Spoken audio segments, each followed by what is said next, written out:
Gather round and welcome to this semifinal prediction show here at Todd Talks College Football. And let me tell you something, folks. I am battling a little case of bronchitis here, a little stuffiness, so I may sound a little more ragged than normal, but we're going to get through it here, and we're going to break down these two semifinal games. We've got Oregon and Indiana in an all Big Ten matchup at the top of the bracket, and we've got Ole Miss in Miami. No one saw this game coming, at least both teams being in this position. Yes, many people had maybe Miami or maybe Georgia or maybe Ohio State here, but no one had both Miami and Ole Miss. And if they're telling you they did, they're more than likely the 0.5%er, or they're just flat out lying to you.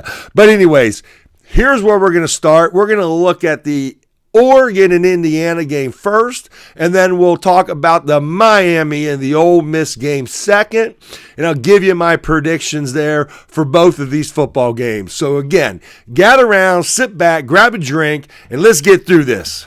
Let's start down here in Georgia in the Peach Bowl. That's right, folks. We got Indiana and Oregon, all Big Ten matchup here, which most of us probably predicted in this bracket. I mean, some people might have took that SEC matchup, Oklahoma, Alabama. That would be me taking Oklahoma to this spot in my first bracket. Then I took Alabama to get to this spot in my second prediction show last week. And clearly I underestimated the way Indiana would come out in that Rose Bowl game. I did have Oregon making it all the way to the national championship game in my original bracket, playing Ohio State. So I still have one half of this bracket available, and that's the Oregon Ducks to make it to the championship game. The problem here is that now that I've went back and I've had a week to think about this, recover from what I saw on Thursday there on New Year's Day with this Oregon-Texas Tech game and the Indiana-Alabama game, went back and rewatched the games on the highlights. You know, I picked Oregon here to win this, to get to the national championship game in my original bracket.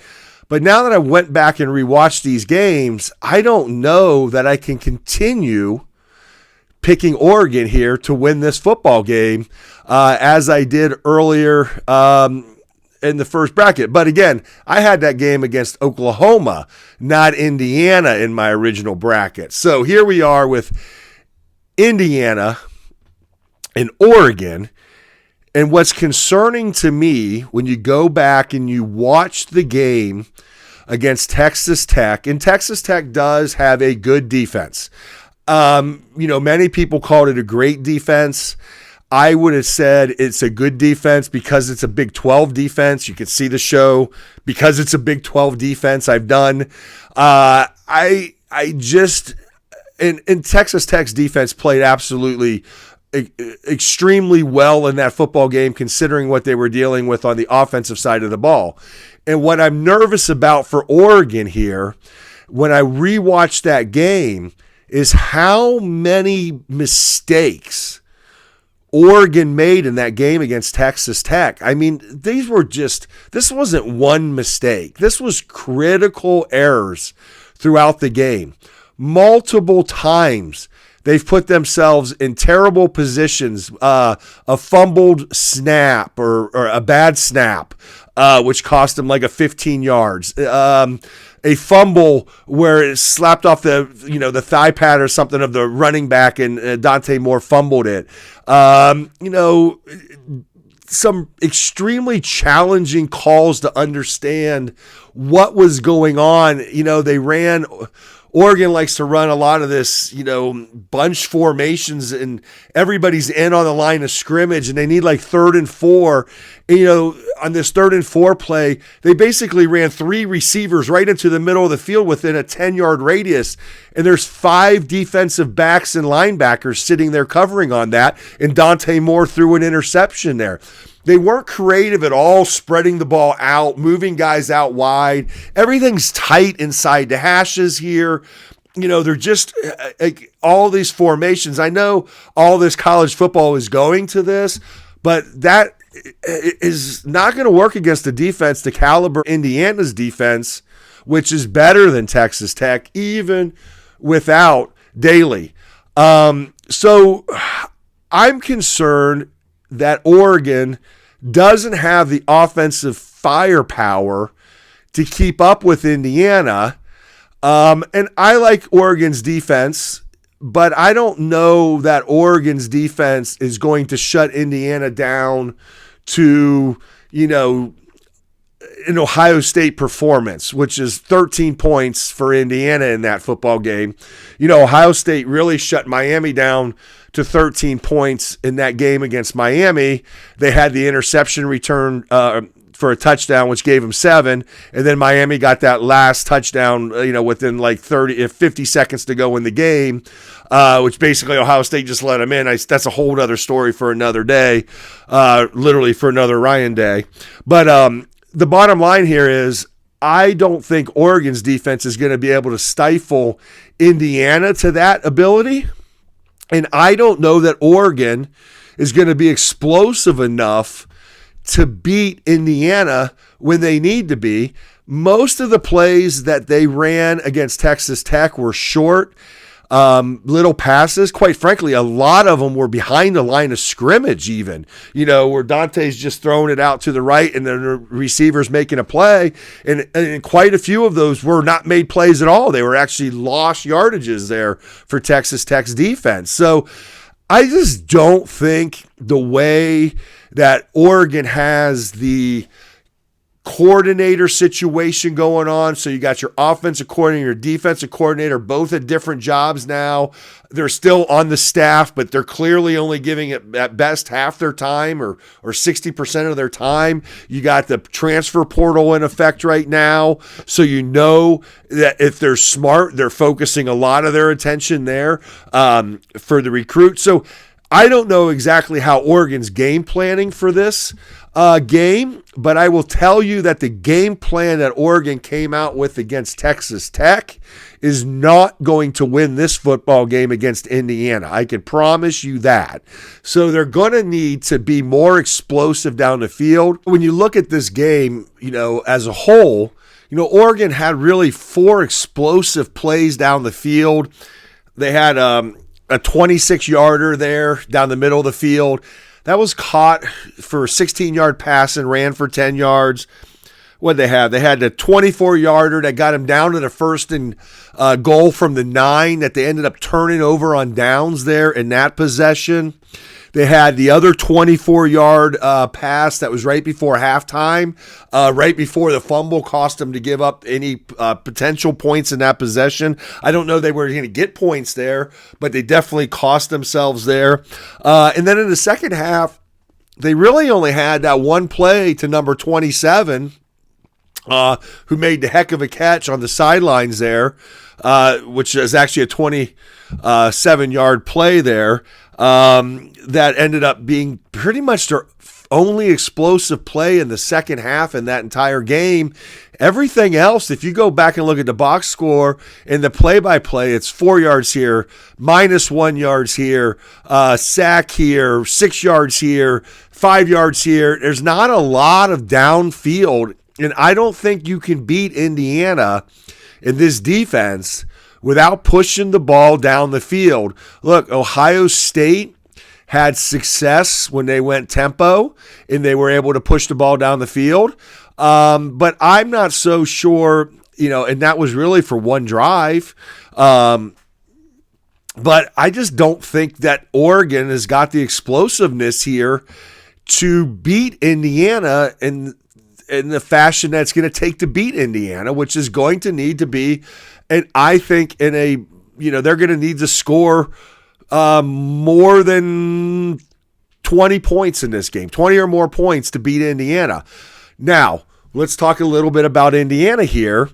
And look, the magical run Indiana's on is unbelievable. Listen, I did not think Indiana fans were going to be able to get through this Rose Bowl against Alabama because I thought there was a lot of things going in there, against them. And history's shown us a lot of these things. Like, they were coming off the high of the Big Ten championship and beating Ohio State. They were coming off the high of the Heisman Trophy and Fernando Mendoza.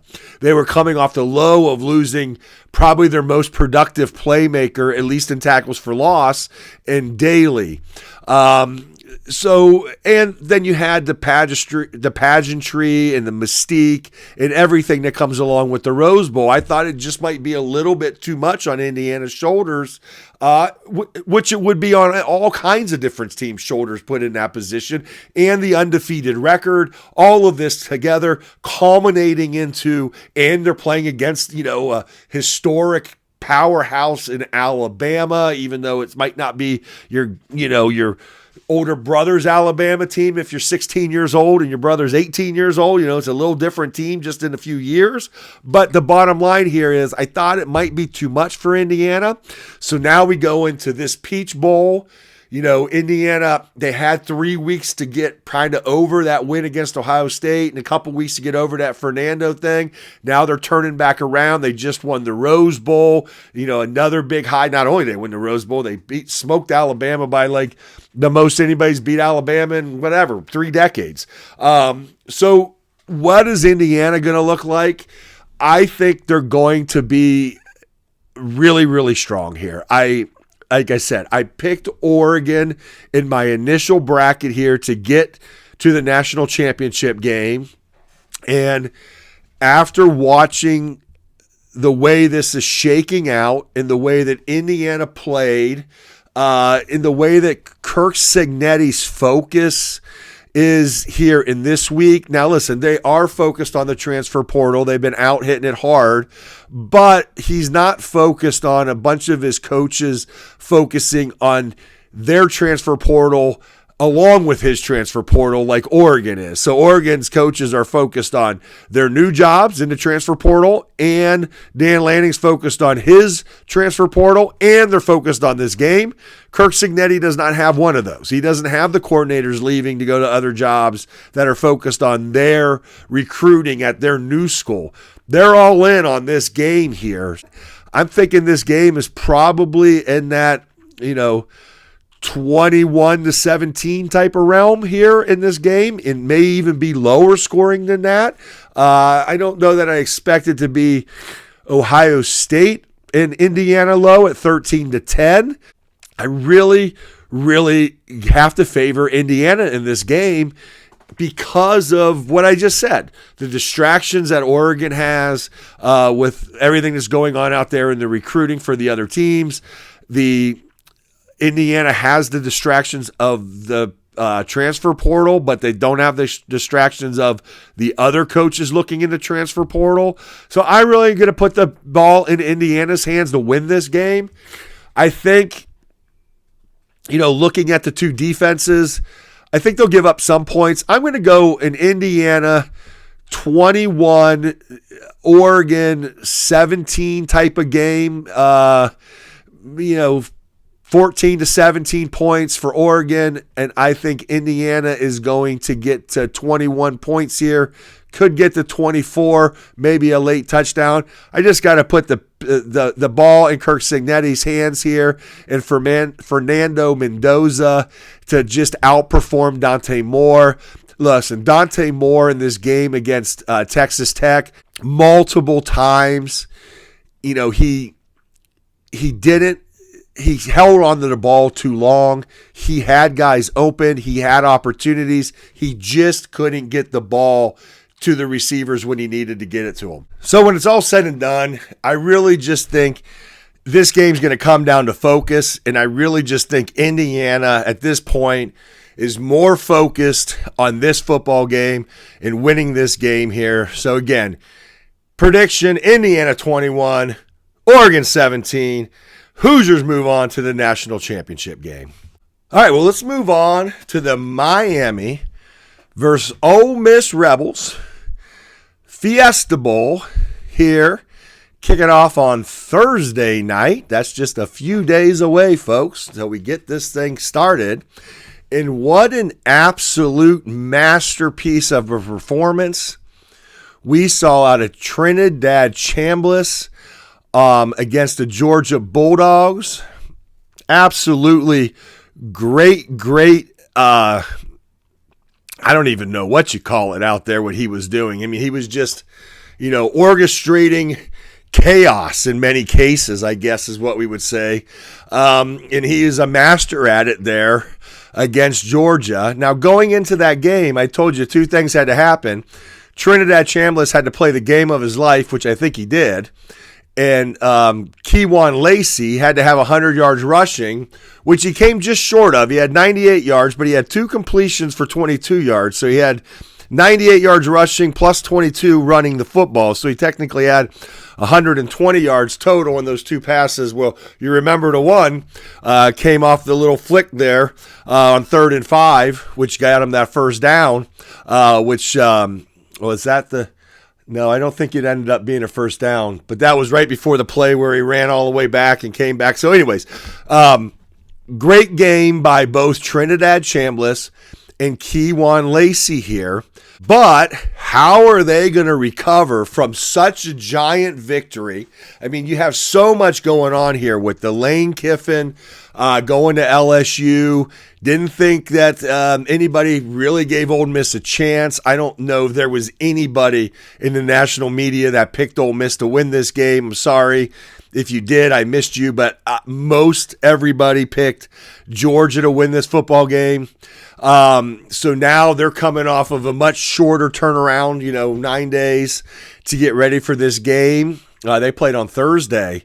So no, they're really looking at a 7-day turnaround here. So they got the high of winning that game, probably the biggest game in Ole Miss football history up until Thursday coming up. You have Miami, who actually has the extra day of rest here. You remember Miami played on New Year's Eve, so they were already back at home and relaxing before Ole Miss ever took the field there against Georgia because they were the late game on New Year's Eve.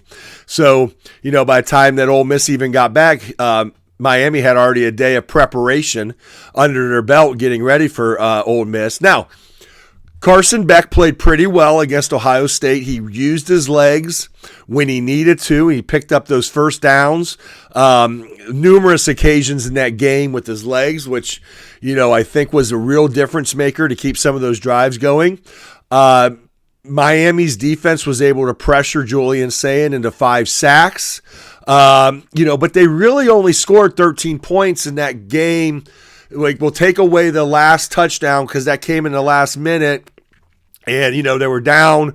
They could have sat on the ball there and probably ran the timeout. I think Ohio State still had a timeout, so it would have been a little tougher. Ohio State, kind of let them in, which is, again, I told you earlier, was a different story for a different Ryan Day.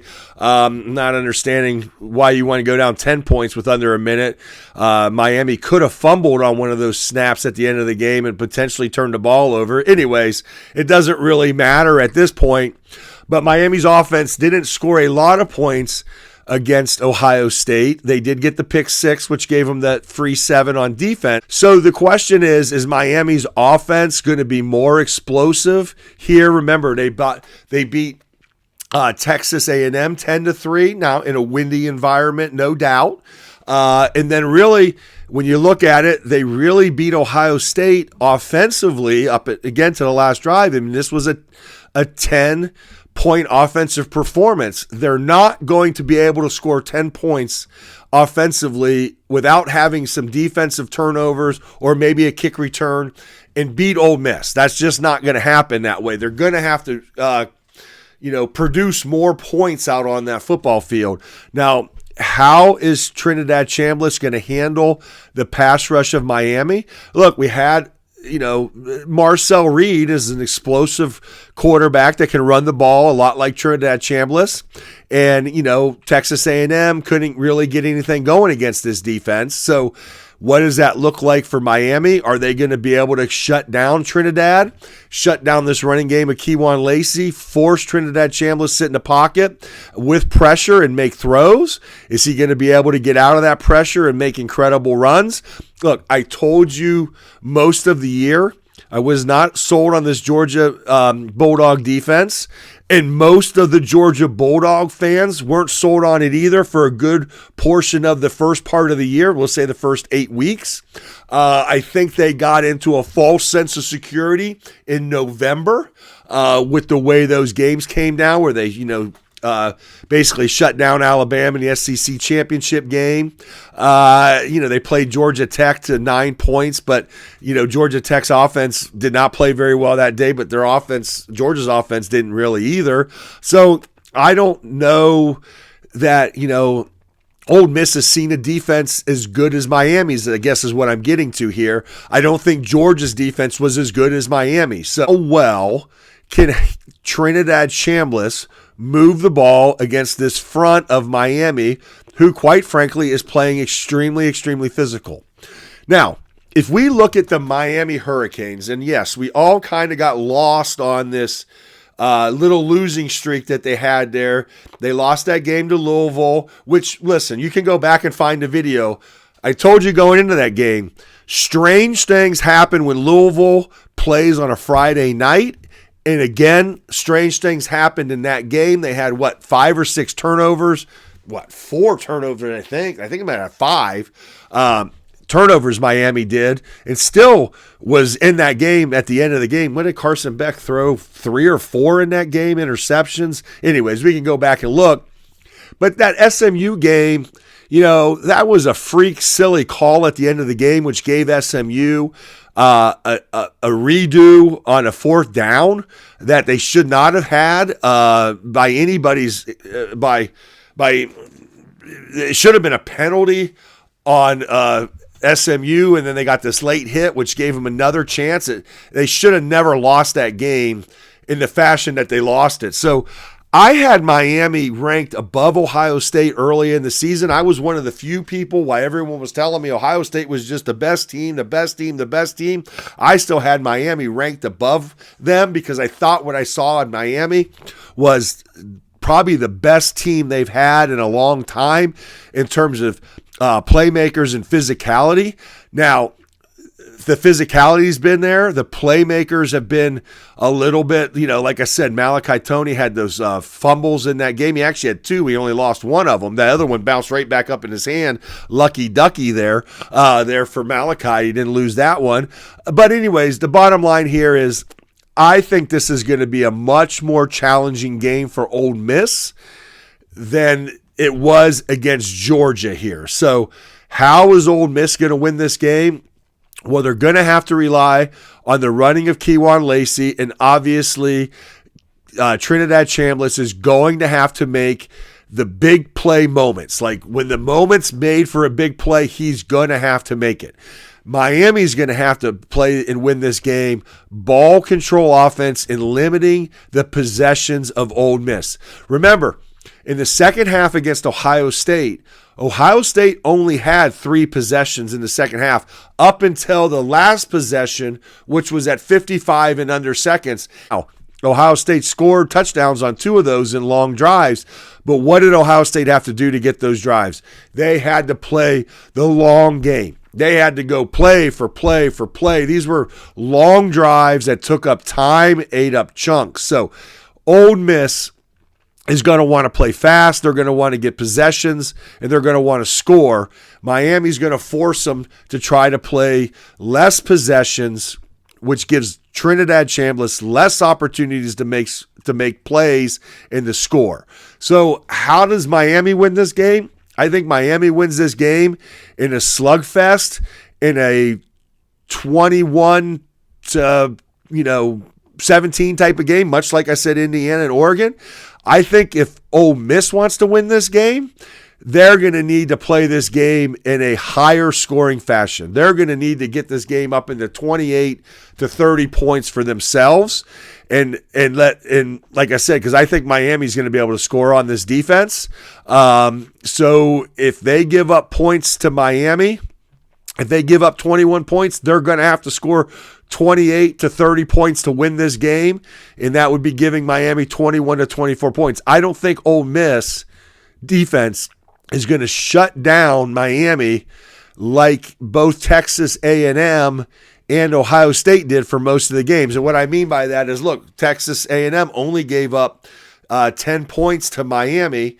Texas A&M also gave up a giant punt return to Malachi Toney, which gave them the 7 points to win that game. That game was 3-3.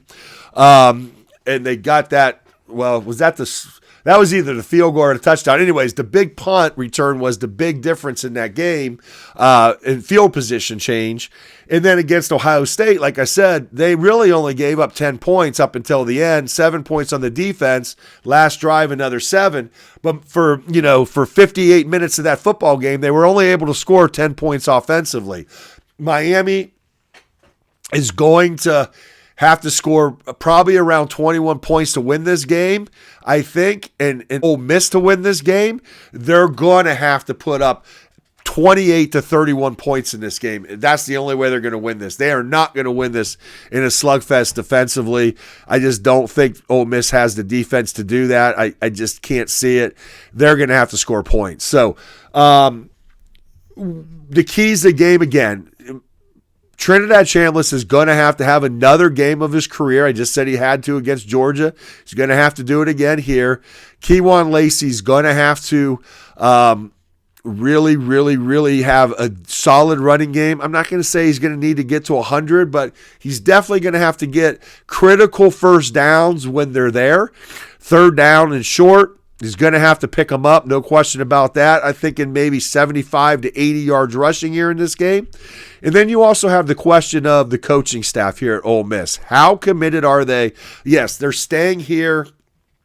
Charlie Weiss Jr. still calling the plays, but in the last 7 days, they still had this transfer portal open up the day after they got home. Heck, they probably weren't barely off the plane from the game against Georgia when the transfer portal opened. Because remember, their game ended at 11:30 at night, and the transfer portal opened at midnight. So they were literally on the plane ride home looking at the transfer portal here on January 2nd. So that has to come into effect. Lane Kiffin has had to have his guys, and that would be half the offensive staff here at Ole Miss, worried about the transfer portal and what they're doing. So the question here is, can Ole Miss come off the high of beating Georgia? I don't think that Miami's high is as big as Ole Miss's high here with the win against Ohio State. I really felt like Miami came into that game knowing that if they played a game with Ohio State like Indiana played a game with Ohio State, they could win that game. I don't know that anybody on the Ole Miss staff, to a man, would say they were going to win that game. I think they all, thought they could win it as a rah-rah group, but I think in a lot of it in the back of their minds, especially in some of the coaching staff, I don't know that they truly thought they could beat Georgia.